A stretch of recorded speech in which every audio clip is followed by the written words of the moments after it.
and this covered the size of your average soccer field, and there was just jadeite everywhere and nephrite. However, it was the jadeite that captured my attention simply because of the wide range of quality and price. At this market, it was possible to buy pieces that were a few dollars, or they had some very high quality imperial green that of course was way more expensive.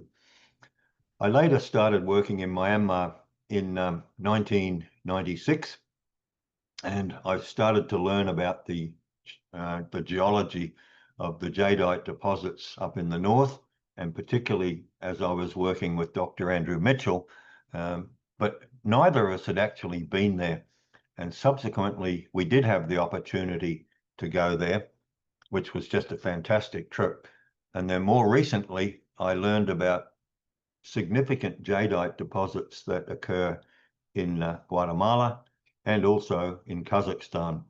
So in the last 3 years, I've had the opportunity to visit the other significant deposits of jadeite outside Myanmar.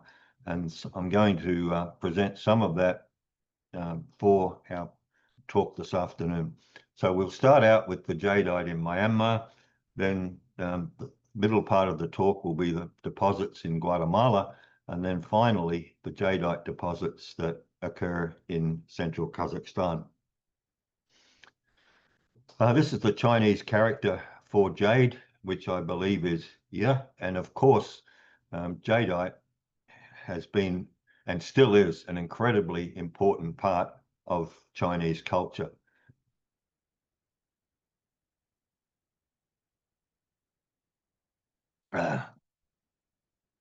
Confucius, in that period BC, in his writings, he mentions jadeite as being a symbol of righteousness and virtue.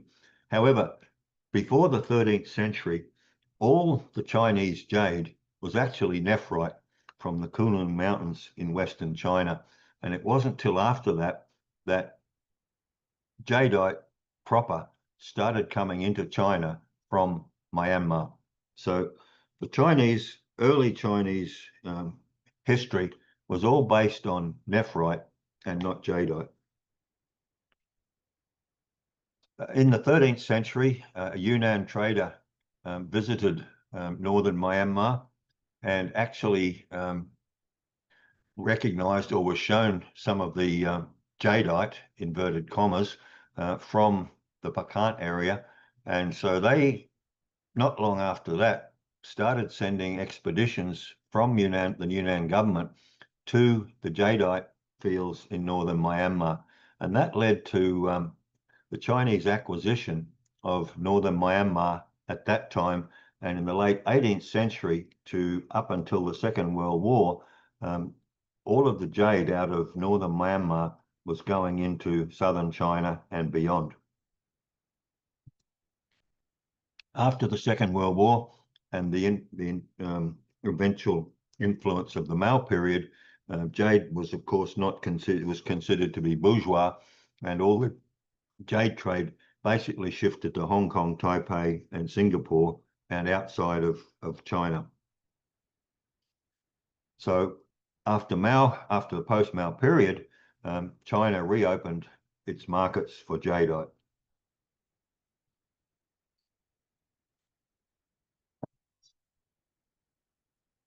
The term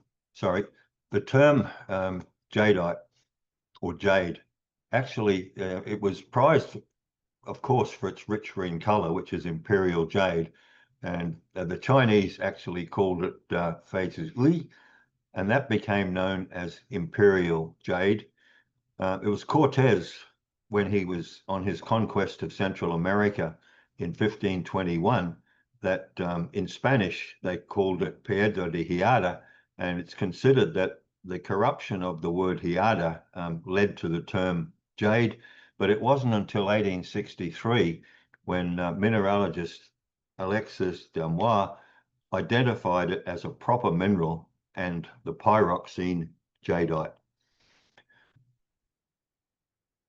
Nephrite and jadeite are two different minerals, which most of you would be well aware of. Nephrite is actually, it's an amphibole, and jadeite's a pyroxene. They can look very similar, but of course there's a tremendous variance and divergence in their value.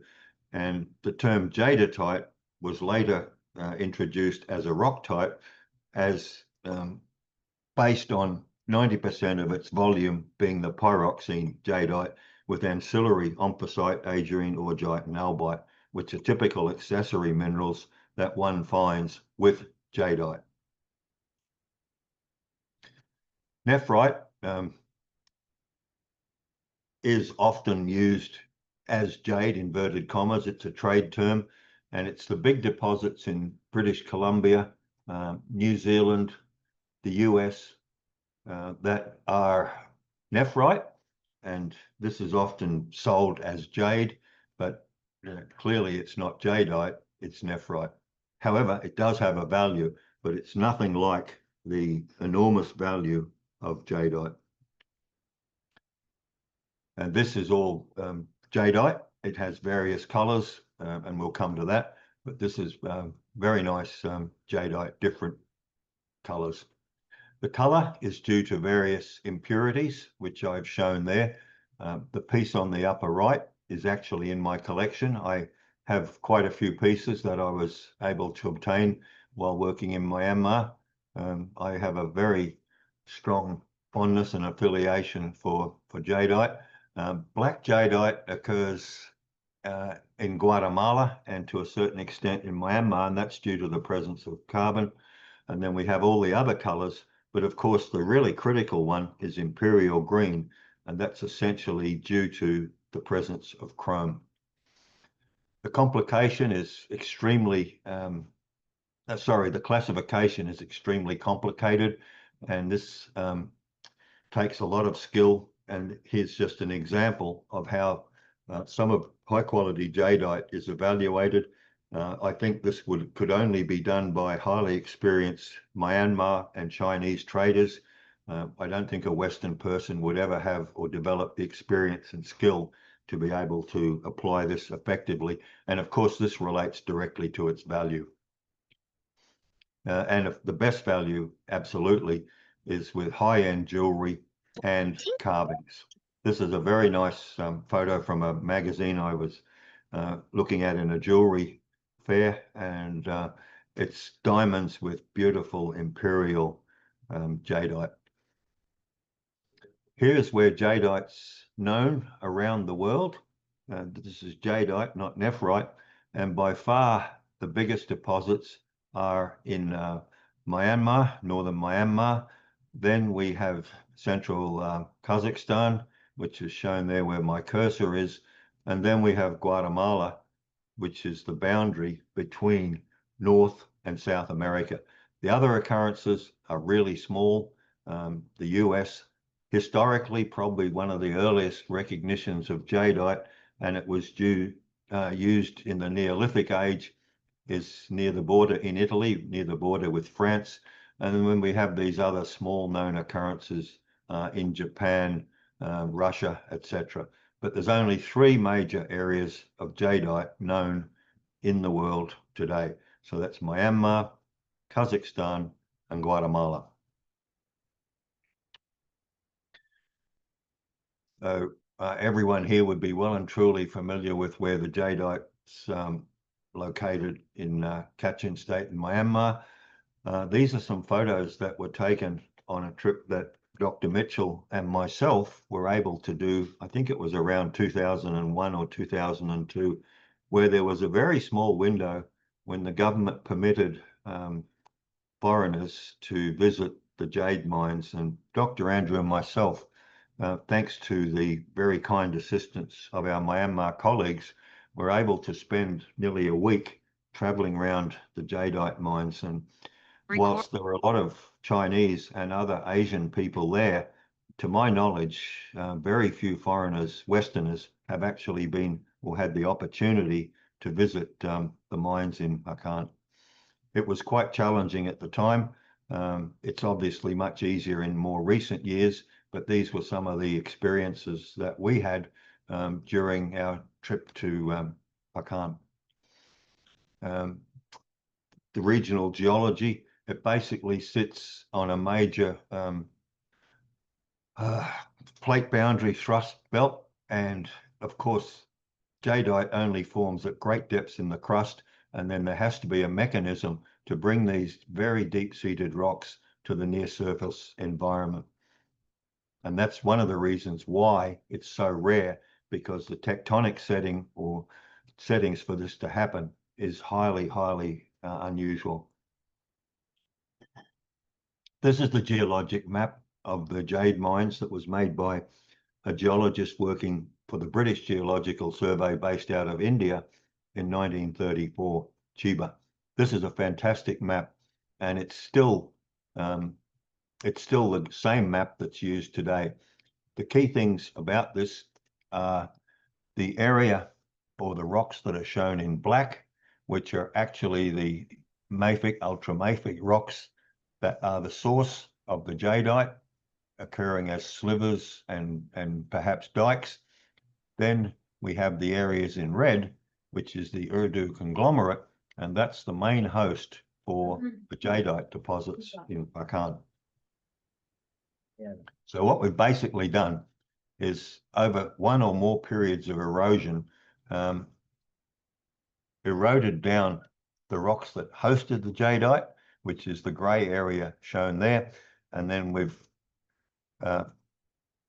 either through rift basins or fault-bounded basins have formed a very thick conglomerate which hosts the jadeite. This is a fairly unique situation, actually, and the jadeite deposits, if I remember correctly, are around Cretaceous in Myanmar, and so there may have been several periods of erosion and formation of conglomerates that has allowed the concentration of these jadeite boulders to randomly be deposited in the Urdu conglomerate. And this is what the conglomerate looks like. This is taken from one of the faces at the mines, and just to the left of the red marking pen is a jadeite boulder. So it's really hit and miss, but this is a very thick conglomerate, and it contains, it's a bit like raisins in a pudding. So this is the ore for the jadeite. And of course, because of its value, this has attracted a lot of attention, particularly in the last 20 or 30 years. And this is an historic photo of some of the activities of mining the conglomerate around Phakant. More recent photos, much more mechanized, and what this highlights is just the thickness of the ore-bearing conglomerate and how much activity is taking place. This is almost 20 years ago, and of course, in today's terms, this activity has expanded dramatically.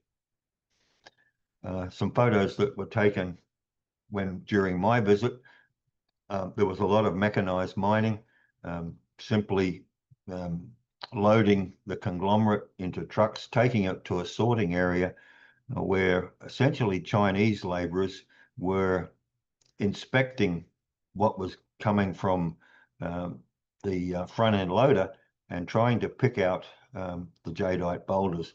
This isn't very efficient, and I think it's probably a lot more sophisticated today, but here's an example of a stockpile from one of these sorting areas, and it's, as many of you would know, jadeite has a brown to dark coating, and it's literally impossible to tell the quality of what's inside that coating until a small window or a saw cut is made on the edge of the boulder. On the right there, by the way, is Dr. Mitchell. There are some primary occurrences. They're quite rare. I only know of 2 or 3 in the Phakant area, and this is one, I think, from Tormore. And what we're looking at here is a jadeite albertite dike. So this is an example of a primary occurrence of jadeite, and it's dikes and lozenges like this that have been eroded on a large scale that have led to the formation of the boulders in the Urdu conglomerate. The quality varies tremendously, and we'll come to that. Here's just some examples. And what this particular one shows is that brown skin. And if you look at the edge of this slab, you would have no idea what's inside because of this brown skin of oxidation. I used to, when working in Myanmar, I often had the opportunity to visit the jade auctions. And for me, this was just a fascinating and most memorable experience. It was just something I loved to do. And I really, really was just amazed at everything that took place. So in this particular time, I think it was 2005, I'm walking around and there were thousands of traders and buyers who'd arrived from mostly China, Hong Kong, Taiwan. And there were, at this particular time on a catalogue, there were more than 7,000 units that were to be auctioned. Here's one example of a 20-ton boulder. All of these boulders, most of them had either a saw cut or a window, so one could get an approximate impression of the quality of the boulder. Each lot had a number, and the boulder I'm next to there is 1940. And then after a few days of inspection, there would be the auction, and the various bidders would submit a bid for a particular lot number. The quality varied tremendously. This is some of the much higher quality, and one can see there that there are sections of imperial green, which is that bright electric lime color there, and that's really what is the most valuable. A closer up view of some smaller pieces. Not only was there the lot number, it also, these lots showed the weight and what was the reserve price. So in other words, the bidder could submit a bid, but it had to be in excess of the reserve price. And it was interesting to know that at this time, all the reserve prices were in euros.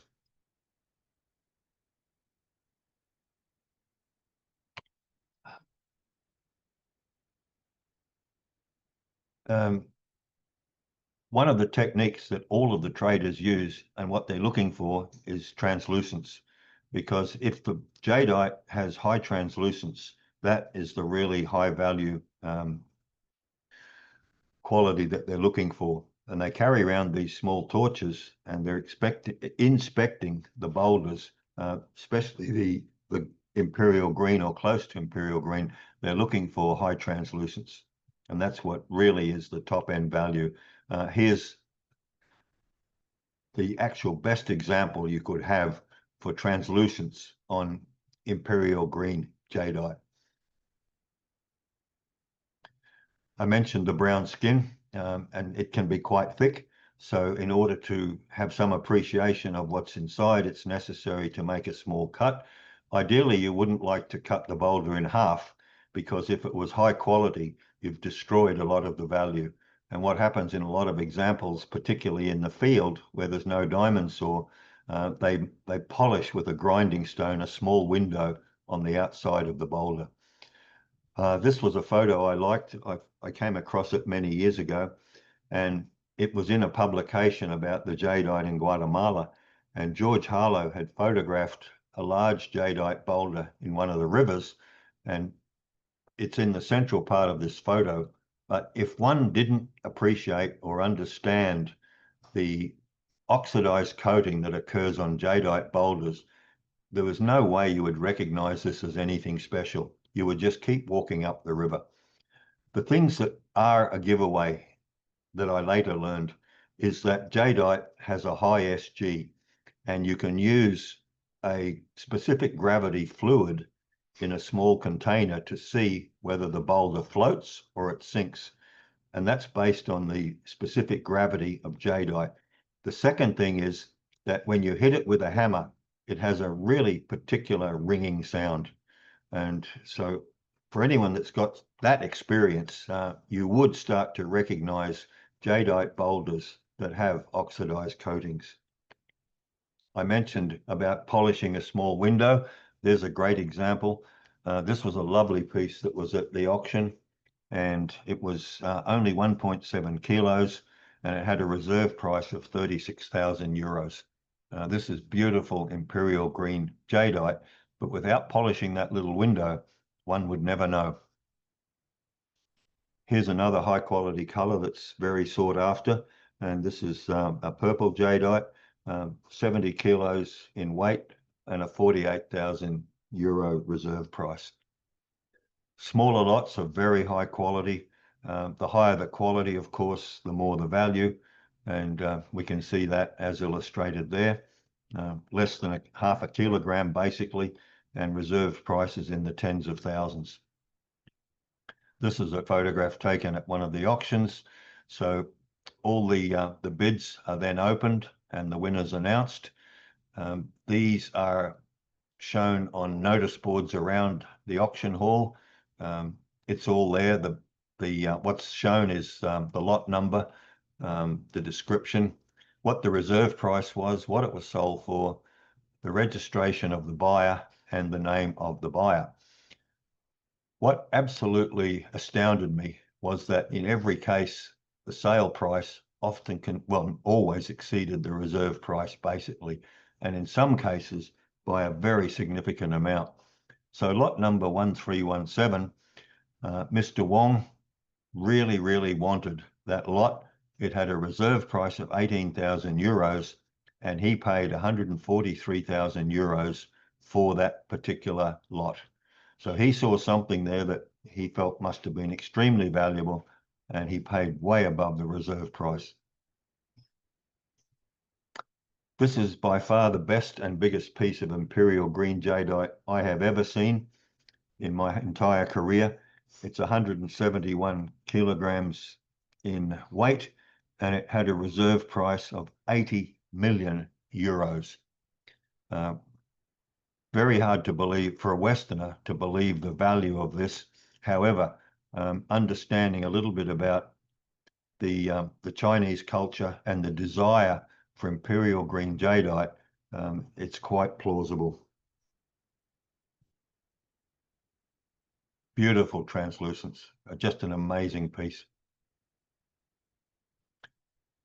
I've traveled around China extensively, and it doesn't really matter which city you go to. It could have 50,000 people or 5 million. There will be a local jadeite market on the weekends or in the evenings, and always there will be department stores that sell mostly jadeite, some nephrite, but mostly jadeite. Some of these are several stories, and of course the price varies according to the quality. But there are literally, I don't know how many jadeite shops there would be in China. I'd hazard a guess that's probably hundreds of thousands throughout China. Much the same applies in Hong Kong, although it's much smaller in number, but nonetheless, there's jadeite shops everywhere, and Taipei and Singapore. To give you some idea of the value, this is from a Christie's catalogue from an auction some time ago in Hong Kong in 2011, and they had some pieces that were on auction. I took these photos actually from the catalogue.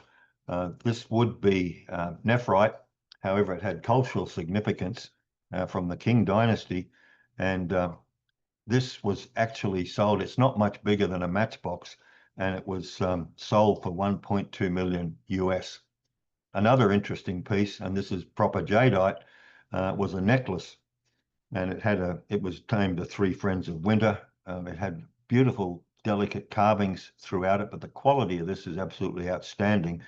And the reserve price on this was 2 million US, and it was sold for 3.2 million. And this isn't much bigger than perhaps a spoon, the bottom end of a spoon. There's a lot of fake jadeite around, and it's fakes from nephrite. It can be plastic, it could be chrysocolla, it could be nickel minerals, and it can be very hard for a non-expert to tell what's fake and what's not. And in this case, the real piece is the one on the left.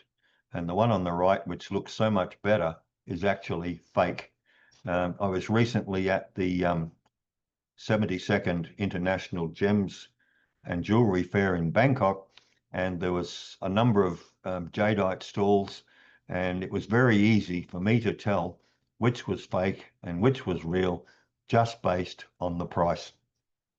So for people that aren't familiar with the jade business and what to look for, you could easily buy what looks to be a nice high quality piece and it's totally fake. And perhaps you would never know, in which case that's fine. Many of you would know approximately how valuable the jade trade is in terms of how the revenue it generates. And sadly, much of this doesn't filter down to the economy or the local populace in Myanmar. There are huge issues associated with the jade trade, not the least of which is uncontrolled devastation to the environment. This is a Google Earth image that I took a little while ago, and essentially what it shows is the vast area that's now involved with uncontrolled open cast strip mining for jade. It's roughly 100 square kilometers. And here's the reason why, simply because of the scale of what's going on. And this was 10 years ago when this photo was taken, and it has increased dramatically since then. This is a relatively more recent photo. The scale of this mining is equivalent to a large porphyry copper deposit. This could easily be Chuquicamata in northern Chile, given the amount of material that's moved, the number of trucks involved, and sadly, the dark side of this is exploitation of labor, no safety whatsoever, and widespread abuse of drugs. So now to move on to Guatemala, and that's very, very interesting. I really had no appreciation until I went to Guatemala as to how important and how big the jade deposits in Guatemala are. It goes back thousands of years BC to the early ancient cultures of the Mayas, and they prized imperial green jadeite even at this time, simply because what they had access to then was proper jadeite deposits, essentially from alluvial boulders in streams, not nearly as concentrated as that in Myanmar in terms of the Urdu conglomerate, but over 100 square kilometers of alluvial deposits, they were finding jadeite as boulders in streams. The pre-Mayan culture was called the Omlek, and they too prized jadeite. And unlike the later Mayas, they valued blue jadeite, and this became known as Omlek blue. And on the right is a very well-preserved Omlek mask, and it's comprised of blue jadeite. This is even now, it's being mined, and it's marketed as Omlek blue, but this goes back to 3,000 or 4,000 years BC. And on the right is a piece of blue Omlek blue jadeite, which I had cut. And once again, you can see that nice brown skin around the jadeite. So this is highly prized, as well as the imperial green. But it was the onset of the Mayas after the demise of the Omleks that imperial green jadeite became highly prized for thousands of years. And in the Mayas, which the Mayan kingdom, as I will show, extended from northern Guatemala through southern Mexico. And this mask is actually quite famous. It's the death mask of a king who was known as Pakal the Great, and it was found in a tomb at the Palenque Mayan ruins in Chiapas in southern Mexico. the timeline for jade, we go back to the Omlex, which actually extends to 2,000 or 3,000 years BC. Then we have the various Mayan cultures, and all of these cultures basically used jadeite for death masks and various ornaments, but mostly they prized it for death mask. Unlike the Chinese, also, of course, attached a spiritual aspect to it, but much less use for jewelry or non-cultural events. On the left is a map that shows Guatemala to the south and Mexico to the north. The gray boundary is the border between the two. All of the known jadeite deposits in the Mayan world were in northern Guatemala. However, this, in terms of trade, most of it found its way into the Mayan world, the majority of which was in southern Mexico. And here's a map that shows the trade routes. So Guatemala is the southern part of this map, and then most of the Mayan ruins and sites are all distributed out through Yucatan, the peninsula, and this is where a lot of the jade artifacts were found through various expeditions and archaeological research. So it covers an area of several hundred square kilometers, and it was a very active trade item for thousands of years, the source of which all came, as far as we know, from Guatemala. Here's a nice piece of imperial grade jewelry. This is an archaeological artifact in a private museum, and it shows a Mayan jadeite necklace. An American female lady archaeologist and her husband were intrigued by the Mayan culture, and particularly where the jadeite was coming from. So they spent several years early in their career exploring throughout Guatemala, because the wife was a well-known and very famous archaeologist, and her husband was also particularly interested in where it came from. They spent several years exploring Guatemala, northern Guatemala, looking for, firstly, the workshops. Where did the Mayans actually manufacture their jade? The jadeite boulders occurred over a wide area in streams, and they eventually found some workshops where there were tools, there were chips of jadeite, and there was more than one of these. And with time and patience, they eventually located where some of the primary sources of this jadeite was coming from. For those of you that might be interested, there's a fantastic book that's available on Amazon called The Stone of Kings, and the history of all of this is written up in this wonderful book. When in Guatemala, I actually had the pleasure and honor to meet this lady. She's now 80 years old, and she established a wonderful museum and a jade trade business that mostly goes into North America. But most importantly, she set up a business for local people, both in manufacturing and all aspects of her business. An amazing woman. And that boulder that she has that's sitting between us is a large boulder of imperial green jadeite. I would hesitate to even guess what that might be worth. It doesn't show up in this photograph, but however, I can assure you it's imperial green jadeite. So then the next step was to go and try and look at where some of this jadeite was coming from.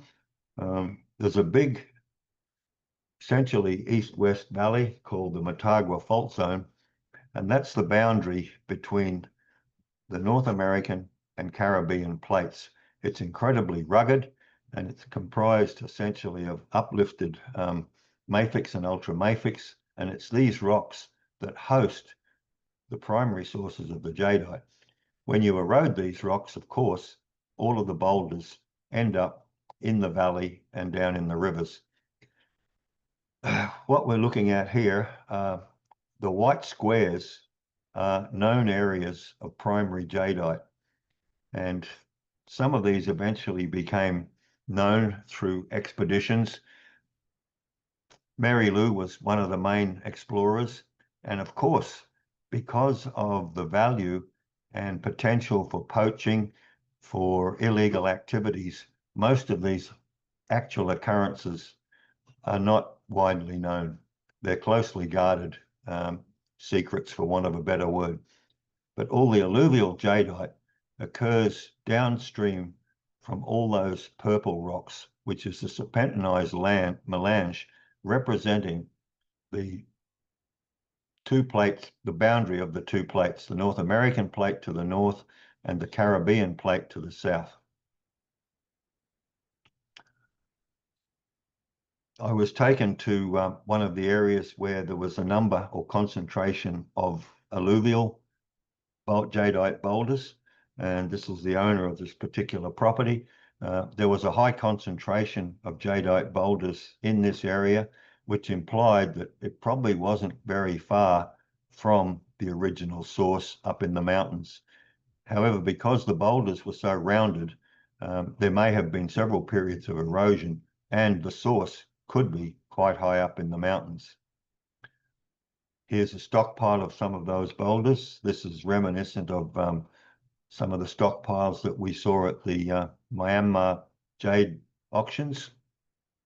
They have local cutting factories. These employ local people and local artisans.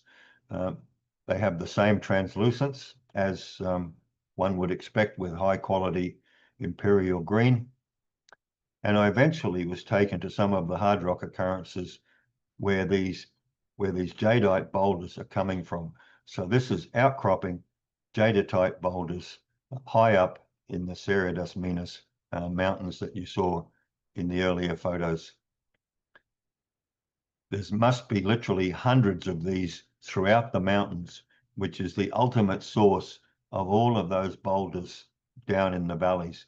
In terms of size and scale, this is possibly equivalent to all of the jadeite that's been or is known from Phakant in northern Myanmar. There's just very little published about this, and almost nothing is known about this, where these occurrences actually come from. There are, unfortunately, Chinese have located some primary source areas, and what they've done is illegally started strip mining these areas. And this is a photograph that was taken last year of one of these illegal Chinese operations. Unfortunately, this is unchecked, and it's creating major problems for the local people, especially, and also on a bigger scale, the environment and also the economy, because all of this revenue is disappearing out of Guatemala into China. A closer up view of some of these illegal activities.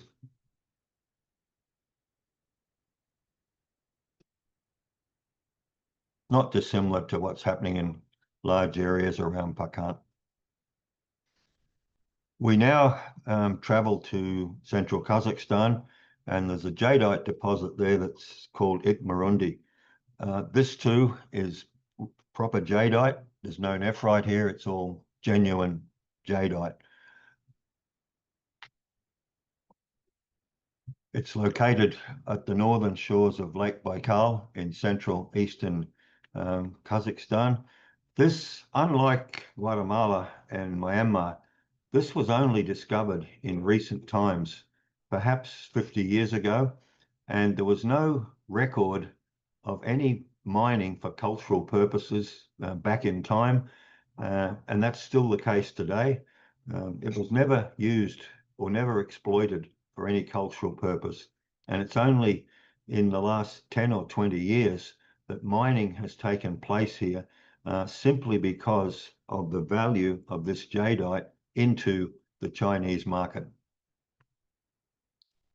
This is a Google Earth image taken in 2023, and the jadeite at Itmurundy occurs as very large, either dike-like bodies or lozenges.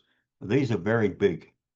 Most of it appears to be still present in the host rock, and there's only a small fraction of this that could actually be called alluvial or eluvial. So 90% of the jadeite in this area, and there's more than one occurrence, is still preserved within its host serpentinized melange. There was some mining done about 20 years ago by Russians who started opening this up, and they had they mined roughly at least 5 million tons as a dump, and then they started stockpiling all of the jadeite boulders. However, they had no real ability to market this material. Geologically, Itmurundy once again sits at a major contact boundary that's exposed all of the highly serpentinized high pressure metamorphics that have been thrust up into a near surface environment. And there's two ages of this apparently. There's lower Paleozoic and mid Paleozoic. So there's more than one event that's thrust up the jadeite deposits. Here's what some of that area looks like.